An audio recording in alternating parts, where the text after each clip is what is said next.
Sobat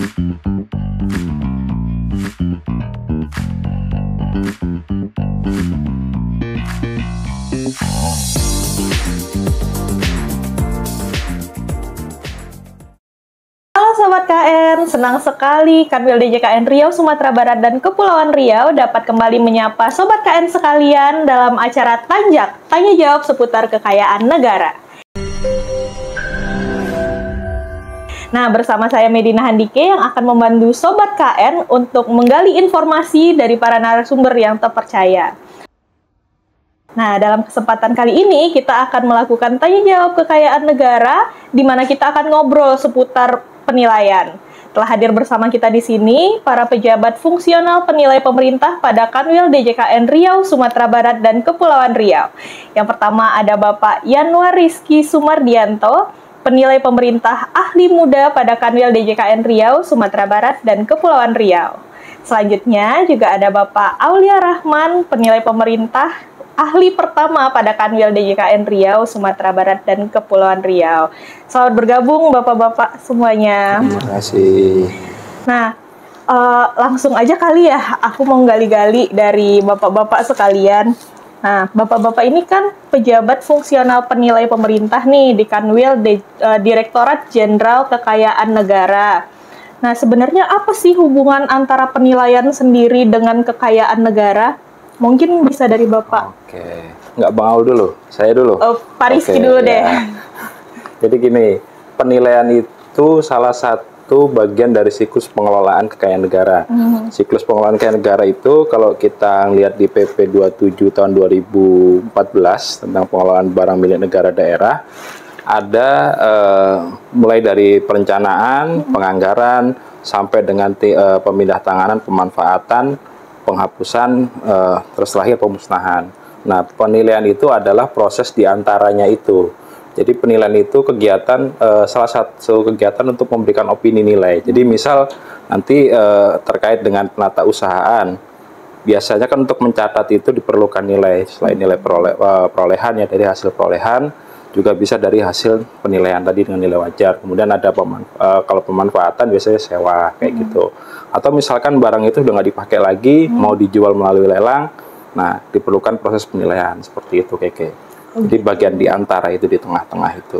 Oke, berarti pada saat seperti apa nih Pak sebenarnya penilaian itu perlu dilakukan terhadap barang milik negara maupun barang milik daerah? Jadi tadi bagian dari siklus ya, tadi saya sampaikan bagian dari siklus pengelolaan BUMN atau barang milik daerah. Nah, di tengah-tengah itu biasanya diperlukan kegiatan penilaian. Misal pada saat menata usahaan, ketika mungkin barang itu pada saat perolehannya dulu tahun katakan sebelum Indonesia merdeka ya. Jadi hasil dari pengambil alihan dari kekayaan negara aset Cina atau mungkin dari dulu zaman penjajahan yang diakuisisi oleh pemerintah. Itu kan kita tidak tahu nilainya nih. Berbeda ketika kita belinya baru-baru ini, kita ada bukti pembelian itu kita bisa rekam. Nah, untuk yang seperti itu diperlukan proses penilaian agar kita bisa mencatat dan melaporkannya di laporan keuangan pemerintah pusat atau di LKPP ya. Kemudian ketika dilakukan pemindah tanganan barang itu, misal kursi yang kita pakai ini kan ini barang milik negara ya. Misal dia sudah rusak atau habis umur pakainya, itu dilakukan penilaian untuk untuk mendapatkan nilai wajar sebagai dasar penetapan nilai limit penjualan melalui lelang. Tuh. Kemudian misal untuk pemanfaatan ada yang melakukan sewa. Biasanya ada beberapa kantor itu ada ATM di depan, ya kan? Ya. Nah, ATM itu adalah salah satu bentuk optimalisasi pengelolaan barang milik negara atau daerah. Di situ kita bisa melakukan penilaian untuk mengetahui berapa sih nilai wajar sewanya supaya penerimaan yang akan diterima oleh negara atau daerah itu optimal, jadi tidak terlalu rendah dan tidak ketinggian seperti itu. Oh gitu. Nah, terus kan penilaian ini sendiri dilakukan sebenarnya sama Direktorat Jenderal Kekayaan Negara. Nah, apakah sebenarnya semua pegawai DJKN itu boleh ngelakuin penilaian ini, ataukah ada orang-orang yang ditunjuk secara khusus untuk melakukan penilaian ini? Mungkin Pak Aulia bisa menjawab. Baik, terima kasih Mbak Kike. Jadi untuk pelaksanaan penilaian barang milik negara atau barang milik daerah sendiri di DJKN itu tentu kita berpedoman tetap ke sebagaimana disampaikan oleh Pak Rizky tadi ya di PP 27 tahun 2014 tentang pengelolaan barang milik negara dan barang milik daerah. Di situ disebutkan penilaian itu dilakukan oleh orang yang berkompeten di bidang penilaian yang kita sebut dengan penilai. Nah, sekarang itu sudah ada diatur di PMK 99 ya tentang penilaian oleh penilai di Direktorat Jenderal Kekayaan Negara.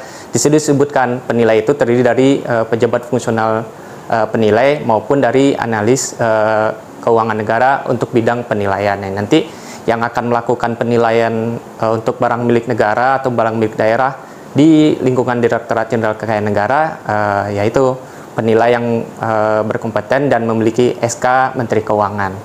Berarti nggak bisa sembarang orang ya Pak yang bisa melakukan penilaian ini, emang harus orang-orang yang ditunjuk khusus sesuai aturan gitu ya. Ya, betul. Nah, terus saya penasaran juga nih, kegiatan apa aja sih sebenarnya yang dilakukan dalam penilaian itu sendiri? Mungkin bisa Bapak gambarkan kepada Sobat KN kita. Baik, kalau untuk kegiatan penilaian itu sendiri mungkin kita bisa bagi menjadi 3 tahapan ya. Mulai dari pra pelaksanaan, atau pra penilaian, ada pelaksanaan penilaian, dan terakhir ada namanya pasca penilaian. Nah, di bagian pra penilaian kalau kita berpedoman ke PMK 99 tahun 2024, situ disebutkan kalau pra penilaian itu merupakan kegiatan sebelum kita melaksanakan penilaian, yaitu berupa verifikasi permohonan penilaian, di mana situ kita memverifikasi dokumen yang disampaikan oleh pemohon ke DJKN. Nah, di situ kita analisis kelengkapan kelayakan dari dokumen yang disampaikan. Kita juga melakukan verifikasi terhadap pemohon ini berwenang nggak sih melakukan permohonan ke kita.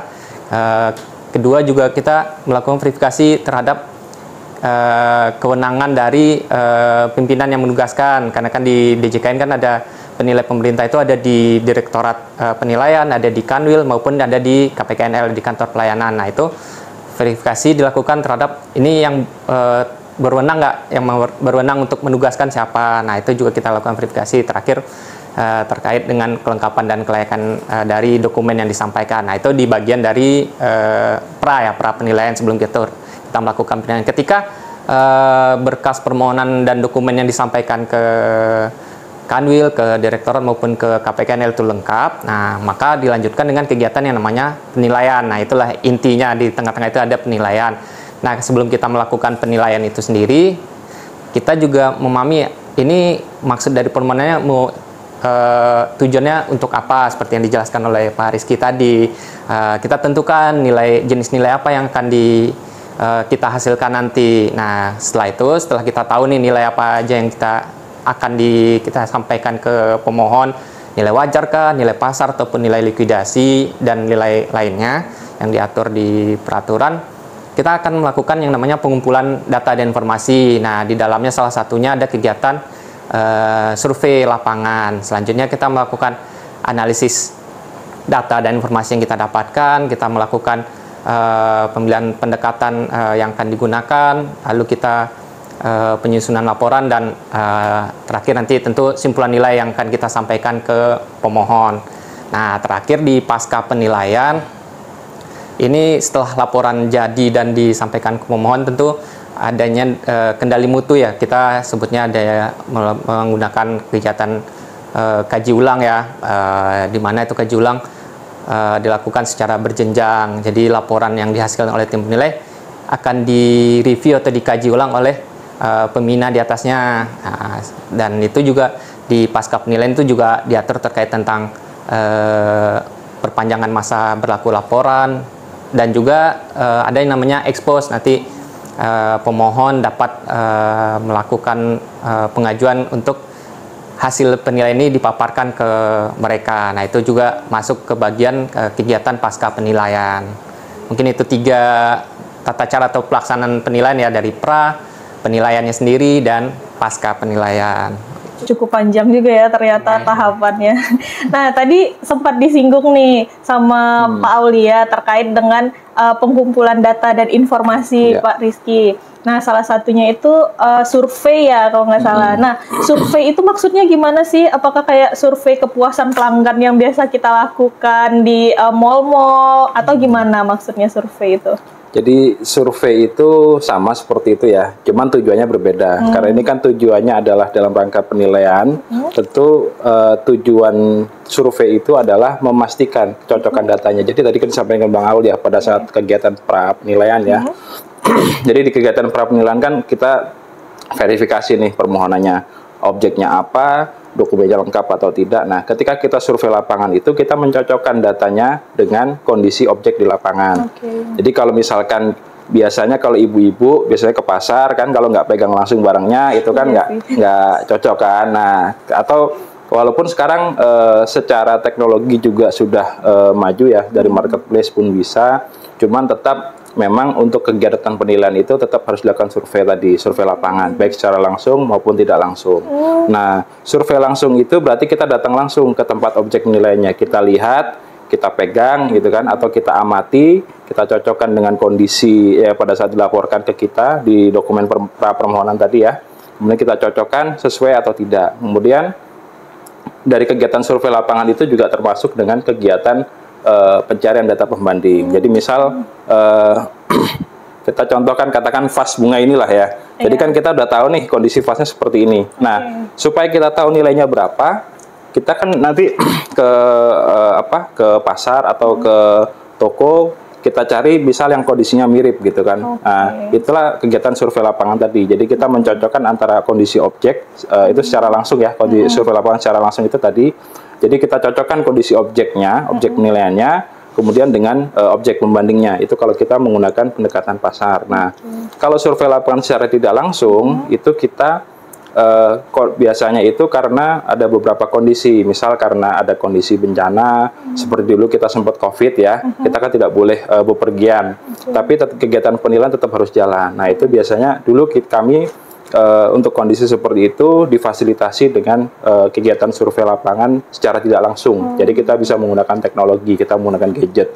Biasanya kebetulan dulu kami pernah juga seperti itu. Jadi kami menggunakan video call, melalui media video call itu kami minta dibantu oleh Satker untuk memvideokan ya kondisi objek penilaian itu di beberapa sudut. Kemudian dari situ kita amati bagian-bagian mana yang menurut kita memang perlu di-highlight, kita minta diperjelas seperti itu. Nah, syaratnya memang penilai itu sudah pernah melakukan penilaian untuk objek seperti itu. Biasanya itu dilakukan untuk objek selain tanah ya. Biasanya untuk bangunan yang sederhana atau kendaraan atau selain tanah bangunan, misalnya peralatan mesin atau peralatan inventaris seperti itu. Oke, nah menarik nih Pak. Nah, kira-kira kenapa sih ada beberapa cara survei lapangan tadi Bapak menjelaskan ada secara langsung ataupun tidak langsung. Itu tuh kenapa Pak bisa berbeda? Mungkin bisa Bapak jelaskan. Jadi karena tadi, sebenarnya karena banyak ada beberapa kondisi ya. Jadi memang seharusnya kan secara langsung penilai harus datang langsung melihat barangnya. Cuman karena ada beberapa kondisi yang membuat si penilai tidak bisa datang ke lokasi, seperti tadi karena kondisi bencana atau force majeure, kemudian karena biasanya karena juga masalah ketersediaan anggaran, biasanya terkait efisiensi juga. Misal ada beberapa barang, ada beberapa objek yang lokasinya tersebar di beberapa lokasi, sementara anggarannya terbatas, tidak cukup, ya kan? Sehingga sementara penilaian tetap harus dilaksanakan nih. Nah, untuk supaya itu bisa tetap terlaksana, tadi bisa dilakukan dengan penilaian tanpa survei lapangan secara tidak langsung, atau survei lapangan Bang Aul? Bantuan survei lapangan melalui pihak lain. Jadi kita juga bisa menggunakan bantuan dari si Satkernya. Kita minta bantuan Satker untuk mengisi form yang udah kita tersedia ya di peraturan kita. Kita sampaikan ke mereka, kita minta mereka mengisi formnya. Jadi di form itu sudah detail gitu apa yang harus disurvei oleh mereka. Jadi misalkan kendaraan, dia kondisi kacanya seperti apa, bodinya seperti apa, catnya seperti apa. Kalau peralatan mesin, kondisi mesinnya seperti apa. Itu semua sudah ada gitu. Jadi itu untuk yang memang dilakukan survei lapangan melalui bantuan pihak lain. Seperti itu. Jadi pada intinya survei lapangan itu tetap harus dilaksanakan, cuman ada beberapa hal yang bisa dilakukan, apakah secara langsung ke lapangan, kemudian tidak langsung, atau melalui bantuan pihak lain tadi. Nah, tadi kan udah dijelaskan tuh Pak terkait dengan survei langsung maupun survei tidak langsung gitu. Nah, Bapak sendiri punya pengalaman yang menarik mungkin yang bisa dibagikan ke Sobat KN kita terkait survei ini? Kebetulan pernah ya, dulu saya pernah diminta bantuan penilaian ya oleh BIG ya untuk menilai bangunan pasang surut. Kebetulan bangunan ini tersebar di beberapa pelabuhan di wilayah Indonesia ya, dari Indonesia Timur sampai Indonesia Barat. Nah, karena permasalahan tadi efisiensi yang nggak ada biaya, di situ kami melakukan penilaiannya survei lapangannya secara tidak langsung, jadi menggunakan media video call tadi. Jadi bangunan pasang surut ini dia posisinya ada di setiap pelabuhan, dia fungsinya itu untuk memonitor tinggi muka air laut. Jadi ketika karena wilayah Indonesia ini kan rawan gempa ya, jadi ketika ada gempa atau gelombang air tiba-tiba surut turun, berarti kan ada kemungkinan potensi tsunami. Dia akan memberikan notifikasi ke instansi tertentu untuk memberikan early warning system ke masyarakat sekitar bahwa daerah tersebut akan terjadi bencana tsunami, sehingga mereka bisa evakuasi sebelum bencana terjadi. Nah, itu beberapa lokasi tidak bisa diakses dengan kendaraan, jadi kita menggunakan media video call pada saat itu. Dan itu kalau nggak salah 48 titik ya, dan kita lakukan surveinya cukup dengan 3 hari tadi. Berarti video call itu Bapak memvideo call orang yang ada di sana untuk memperlihatkan objeknya. Jadi kami video call masing-masing penjaga bangunannya, difasilitasi oleh BIG. Oh gitu, oke. Nah, kita lanjut ke Pak Aulia nih. Mungkin Pak Aulia punya pengalaman berbeda dari Pak Yanuar terkait dengan survei lapangan ini. Bisa diceritakan, Pak? Baik, untuk survei lapangan ya, seperti jelasnya ada survei langsung maupun tidak langsung ya. Kalau survei langsung mungkin seperti biasa yang dilakukan oleh penilai-penilai ya, datang ke lapangan, capture atau melihat kondisi objek. Tadi kan udah dijelasin juga survei langsung tuh salah satunya bisa juga menggunakan alat bantu ya. Nah, mungkin pengalaman saya waktu itu untuk penilaian aset BLBI ya, untuk tanah dan bangunan yang lumayan luas objeknya, dan kalau kita telusuri satu-satu mungkin memakan waktu ya untuk mengelilingi atau untuk melihat kondisi tanah sekitar dari objek penilaian. Nah, di situ kita menggunakan alat bantu berupa drone untuk melihat dari sisi atas kondisi-kondisi objek penilaian berupa tanah maupun bangunan dari atas ya, dari udara menggunakan alat bantu drone. Survei dengan teknik tidak langsung sama, karena perhatian kita menggunakan media video call melalui WhatsApp waktu itu. Untuk objeknya mungkin sederhana, kendaraan, cuma karena kita tahu Indonesia ini terdiri dari pulau-pulau ya, ini kebetulan ada di pulau yang nggak sedikit orangnya, terus akses ke sana juga terbatas. Untuk kapal sendiri mungkin cuma 2 kali seminggu, jadi ketika kita ke lapangan, setelah kita koordinasi ke pemohon dalam hal ini yang memiliki barang, mereka bersedia untuk memfasilitasi ketika kita menggunakan survei secara tidak langsung. Nah, seperti yang dijelasin Pak Rizky tadi juga, di sana si pengguna barangnya yang ada di dekat objek, kita hubungi melalui video call, mereka ngerekam, melihatkan sisi-sisi objek dari segala sisi. Terus kita butuh data, misalnya bagian depannya kurang ini, nah kita minta lebih diperjelas ketika kita melakukan video call. Nah, itu